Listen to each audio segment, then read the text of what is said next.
Assembly پہ گفتگو ہوئی ہے اس موضوع پہ؟ آپ کی صوبائی اسمبلی میں اس موضوع پہ بولی ہے؟ آپ کے کونسل اس موضوع پہ بولے؟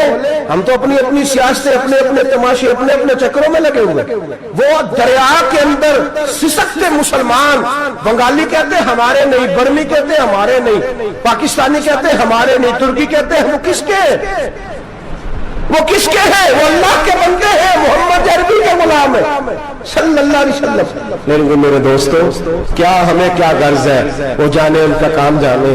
یہ جب تیرے پیروں تک آگ آئے گی پھر تجھے پتہ چلے گا یہ بڑی سخت آگ ہے. آج جس کافر نے برما پر عرصہ دراز تنگ کیا ہے، مسلمان تھوڑے تھوڑے مفاد لینے کی خاطر نا بنو عباس اور بنو امیہ کی جنگ چل رہی تھی. بنو عباس جو تھے وہ غالب آ گئے، بنو امیہ جو تھے ان کی حکومت ختم ہو گئی. تو عیسائیوں نے بنو امیہ سے کہا کہ ہم تمہارے ساتھ تعاون کرتے ہیں، ہم تمہارے ساتھ تعاون کرتے ہیں اور بنو عباس پہ غلبہ پا کے تمہیں حکومت دلاتے. بنو امیہ بڑی جدوجہد کر رہے تھے بادشاہی کے لیے، لیکن انہوں نے کہا کہ ہم لڑ رہے ہیں، کوشش کر رہے ہیں، لیکن ہمیں کسی کافر کی مدد کی ضرورت نہیں. ہم جتنا مرضی لڑیں لیکن کافروں کے ہاتھوں بنو عباس کو مروانے کو ہم تیار نہیں ہیں. ہمیں خبردار، تمہارا آپس کا معاملہ ہے، ہم خود نمٹ لیں گے، تمہیں اجازت نہیں دیتے تم اندر کودو اور کود کر کے تم فسادات پیدا کرو اور مسلمانوں کے اندر تقسیم کرو. میرے دوستو، مسلمان کو سوچنا چاہیے، سوچ بڑی رکھنی چاہیے. گھر کی جنگ سے نکل آ، اب بہو ساز کے جھگڑے سے باہر آ جا، اب محلے کی سیاست چھوڑ کے باہر کا سوچ. اب اسلام کو تیری حاجت ہے. اب پوری دنیا جب مسلمان کو دیکھے نا، فیس بک یوز ہوتی ہے، اس پہ نوجوان جب اسلام کی بات کرنے لگے گا، اس پر جب بڑا اسلام کی بات کرنے لگے گا، پوری دنیا میں پیغام جائے گا کہ مسلمان اب جاگنے لگا ہے، مسلم خوابیدہ بیدار ہونے لگا ہے، اب اس کی آنکھیں کھلنے لگی ہے، اب یہ اپنے مذہب کی بات کرتا ہے، اب یہ اپنے ملک سے، صوبے سے، برادری سے نکل کر بولتا ہے. اب یہ کہتا ہے کہ بازو تیرا توحید کی قوت سے قوی ہے، اسلام تیرا دیس ہے، تو مصطفی ہے. اب یہ بڑی سوچ رکھتا ہے، اب یہ عالمی بات کرتا ہے. میرے دوستو، ہمارا تو حال یہ ہے، امام اعظم ابو حنیفہ کا فتویٰ ہے، آپ فرماتے ہیں جو مولوی عالمی حالات سے باخبر نہ ہو وہ جمعے کی تقریر نہ کرے، تو مسلمانوں کی رہنمائی نہیں کر سکتا.